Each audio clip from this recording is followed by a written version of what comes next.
Hi, Church. Pastor Jeff here with another Trinity Check In. I'm at the altar today because this Sunday is a special Sunday, and I want you to be prepared. Both prepared for the service itself, but also prepared to appreciate it for all that it is. This Sunday is All Saints Sunday, when we remember those who have gone before us and gone on to be with God in a new way. Now, historically, there is a connection, but that's perhaps a story for another time. But for now, it's worth saying that we believe in resurrection. We believe in resurrection quite strongly, and that means that when we have these days of remembrance like All Saints, it's not that they're not joyful. And in fact, in many ways, they're among the most joyful services we have all year, but in a different way than usual. You know, usually we come in on Sunday morning and the first song from Michael and the band is happy and praise God. And oh, believe me, there'll be plenty of praise God this Sunday too, but the tone will be different. It will, instead of joyful in an upbeat sort of way, it'll be joyful in a solemn sort of way. This is important. Pay attention, because what you're witnessing matters kind of way. And as we do it, during one of the opening songs in the service, we'll read the names of those who've passed from our church and our church community over the last year. You know, we have these picture frames, and they're going to be filled with the pictures of those who've gone on in the past year, and we'll light a candle for each one of them. And that reading of the names is always special, but of course it's more than just those who've passed in the last year. I would invite all of you to think of those who've been special to you in the past, even if they died quite some time ago, to lift up in your own heart for remembrance on this All Saints Sunday.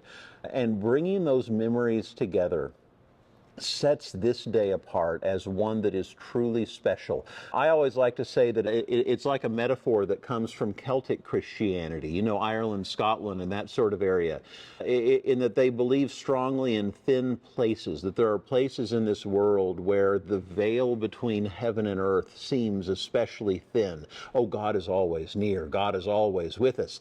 But there are times when the distance, when the veil between us seems less.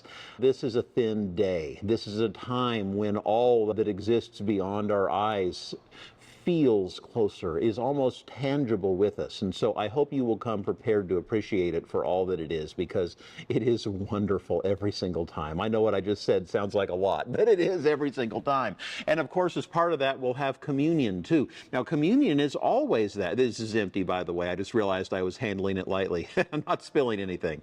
But communion is always like that too, because anytime we have communion, we're bringing the past into the present, that memory of Jesus with his disciples when they were at the table, and we're also proclaiming the future. We join at this table with those who've gone before us, and that makes it all the more important that we do it along with All Saints. So I hope you will be here for that. It really is one of the most moving services of the year for me. I did want to warn you, though, too, in part, because if you have grief that's close to the surface in your own life, do be aware, because this service might be difficult, but I believe, at least for me, it's difficult in a very good sort of way. It's the good kind of pain that helps you remember and that helps you celebrate through the difficulties that we experience in grief on other days. Well, okay, so I wanted to share that with you, but to change topics rather drastically here, I also wanted to say thank you once again to everybody who helped with the trunk or treat.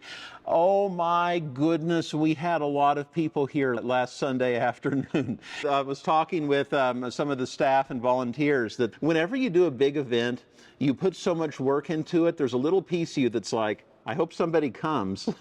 Right? Perhaps it's related to imposter syndrome. I don't know. But oh, they came. So last year, our best estimate was that we had about 700 people here for trunk or treat.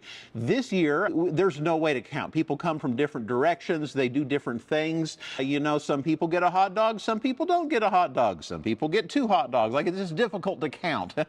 However, when we compared cars that were handing out candy and trying their best to keep a count, when we look at the hot dog products, when we combine it all, we think we had roughly 800 people here, even more than last year. And that is clearly capacity. This building was at full capacity the entire time those people were coming through. So I don't think we can go any higher. But how wonderful it was. So many of them were people who may never come to church any other time, who may not feel especially comfortable going to a church, and we're just here to bring their kids for the candy. And that makes it among the most important things we do all year, because it touches and reaches so many people to make them at least a little bit more comfortable being around church than they were before. It is very good. And who knows, maybe we'll have a few that come back to one of our Christmas events or something like that. We can only hope, but it is good. So thank you to everybody who helped with that.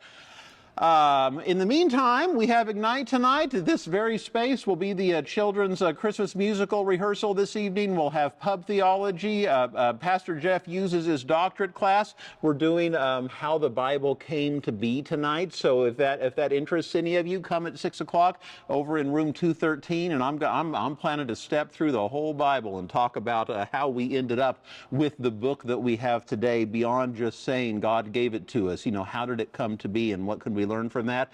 We've got the group working on the sets. We've got confirmation going on downstairs. It's a busy, wonderful night in the church, and I look forward to seeing you all then. And of course, this Sunday as we light candles and receive communion for All Saints Sunday. See you soon, church.